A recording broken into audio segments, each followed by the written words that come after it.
Hello, good morning. Welcome to the AS News with Alicia. Here are our headlines today. Today is the day of Owens started his Download for Children and Eve for 24 hours with the help of some celebrity effects. We have some special report this morning from California with the devastating adverse effects of climate change.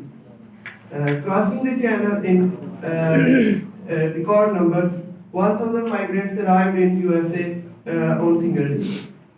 Now we have some sports news. The Pakistan team lost the semi-final from Australian team. Ends up their journey in ICC T20 World Cup with remarkable effort. And now from health sector, UK bucks Europe COVID trend, but concerns over winter.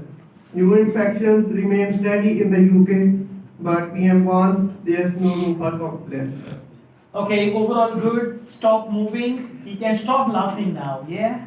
Exactly. Take yourself seriously. Okay? Yeah. Thank you. Good job.